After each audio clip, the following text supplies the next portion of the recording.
Welcome sa DRS 2.0. Fresh at nagbabagang happenings bang hanap mo? Mga padabarkads man yan o mga trending topics? Pwes, sagutin natin yan. Kaya naman isubscribe nyo na ang ating channel para sa mga nagbabagang balita everyday. So ayan, welcome back again sa ating YouTube channel mga Kadabarkads. And for today's video, ang pag-uusapan natin ay tungkol sa mga importanteng ganap sa loob at sa labas ng Itbulaga.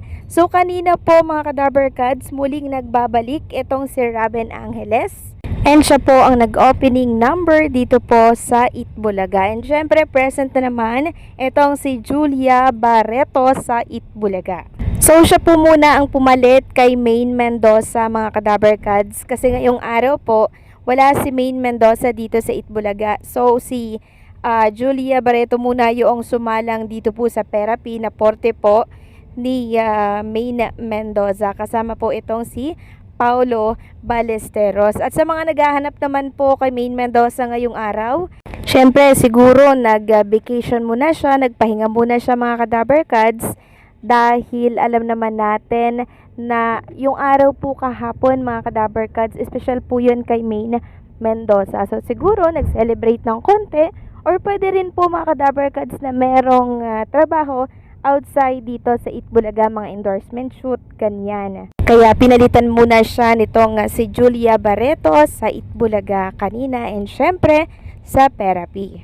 Samantalang ang sugod bahay mga kapatid natin ngayon mga Kadabarkads ay nandirito po sa Barangay Corazon de Jesus, San Juan City. And present nga dito si Miles Ocampo, kasama po si Jose and Wally Bayola. Akala ko nga po si Miles Ocampo yung magiging present dito sa Itbulaga Studio since wala naman si Maine Mendoza.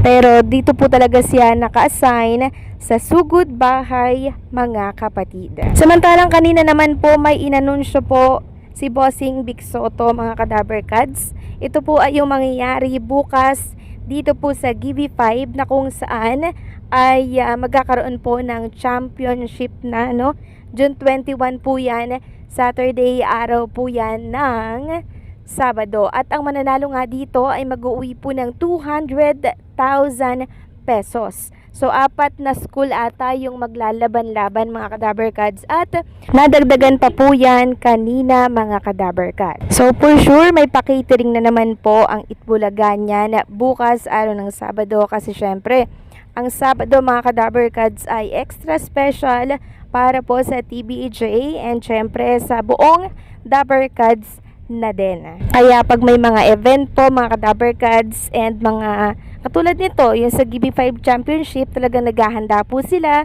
nagpapa-catering sila dahil may mga sponsors naman po na nagbibigay dito po sa Itbulaga katulad po ng ini-endorso na mga brand ni Bossing Vic Soto. Katulad po ng Chooks to Go at marami pa pong iba. Samantalang sa sugod bahay mga kapatid, mga Kadabarkads, nagkaroon po pala ng medical mission at meron pong nagbabalik dito po sa sugod bahay. Siya po ay from Kapuso Network, Walang iba kundi po itong si Iza Calzado. And recall nga po mga Kadabarkads ni Iza Calzado yung mga nakaraan po nila Jose and Wally, nakasama po siya sa pagsugod bahay mga kapatid. And ngayon, nagbabalik muli siya. So para po ito sa Planax. So kasama 'di ba ni Bossing Vic Soto etong si Iza Calzado para po sa Planax na ini-endorso ni Bossing Vic Soto. Kaya po siya ay nasa sugod bahay mga kapatid. Parte po ito ng Planax. Samantalang congratulations naman sa isang Dabarkads host natin na talaga naman pong nag-uwi ng napakaraming awards mula po sa kanyang eskwelahan and syempre honor din siya mga Kadabarkads. Grabe lang kasi sa kabila po ng pag-hosting niya, napagsasabay niya yung pag-aaral niya tapos honor pa siya. Nakaka-amaze. So walang iba kundi si Karen Aistropian mga Kadabarkads. Sabi niya, Grade 11 Recognition Day, June 19, 2025. Thank you po Papa God and Preston Academy Excellence with Honors. Nakaka-proud naman yung ganitong estudyante, 'di ba? Working student mga Kadabarkads pero nami-maintain yung magandang grades at honor pa talaga. At dahil nga po sa pinost na yan ni Karen Aistrap sa kanyang Facebook account, ang dami pong mga Dabbercads natin ang talaga namang nag-congratulate sa kanya. Kaya naman ang buong Dabbercads ay proud na proud kay Karen Aistrap.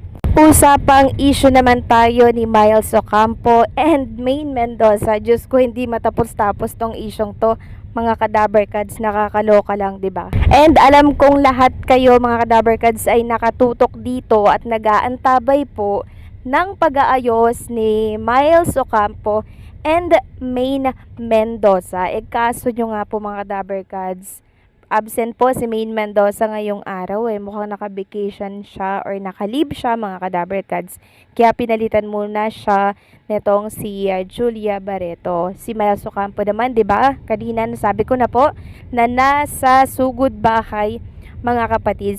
So sa nag-aantay po ng pag-aayos ni Maine Mendoza and Miles Ocampo, relax lang po kayo dyan mga Kadabbercads dahil malapit-lapit na po silang magkaayos. Kasi kahapon nga po mga Kadabbercads, mukhang gumagawa ng paraan itong buong Dabbercads natin para po muling maibalik yung friendship nila.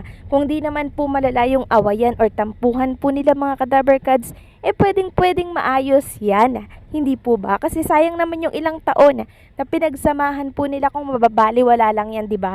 Dahil sa simpleng mga away, kung pwede namang ayusin, 'di ba? Why not na ayusin na lang? Pero kung ang tungkol dito ay sa trust issue or kung ano-ano man na medyo matindi, time na po or panahon na makakapagsabi kung kailan sila magkakaayos. So hayaan muna natin na pareha sila ay mag-heal or parehas silang magkapatawaran na lang, kasi for sure naman magkakapatawaran yan. Pero syempre, hindi ngayon mga Kadabbercads, kasi nasa process sila ng, alam nyo yun, parang nag-iisip-isip, 'di ba? Ganyan din, marirealize nila sa mga darating na buwan or linggo na ay kailangan ko palang magpakumbaba, ganyan. So yun yung antayin natin mga Kadabbercads, okay? Next topic naman, pag-usapan natin itong ibinalik na post ng Kami tungkol kay Maine Mendoza mga Kadabbercads, na kung saan si Maine Mendoza nga daw po ay nag-sorry dito kay Mama Sylvia Sanchez. So bakit nag-sorry? Ito ay kaugnay mga Kadabbercads ng samot-saring pambabatikos kay Maine Mendoza dahil nga po dito kay Mr. Arjo Atayde. Kaya naman, naisipan po ni Maine Mendoza na mag-sorry dito po kay Ma'am Sylvia Sanchez kasi nahihiya daw po si Maine Mendoza dahil kung ano-ano pong paratang ang binabato doon sa pamilya po ni Arjo Atayde. Narito nga po ang sabi dito sa isang article. In the video, Sylvia mentioned that Maine once apologized to her because of the constant bashing the Atayde family received over Maine Mendoza and Arjo relationship. Alam mo Mari, sa totoo lang, hiyang-hiya si Maine. Nag-sorry, sabi niya, Tita, I'm sorry kasi yun nga, sinasabi na ginagamit. Ang habol daw namin kay Maine ay yung milyon niya, yung pera niya, yung McDo niya, yung gano'n na paninira. So yun po yung dahilan ng pagsusorry po ni Maine Mendoza mga Kadabbercads sa ina po nitong si Mr. Arjo Atayde. So anong sa inyo dito mga Kadabbercads, please comment down below. So paano hanggang dito na lamang po ang update natin. Maraming salamat sa patuloy na pagsuporta.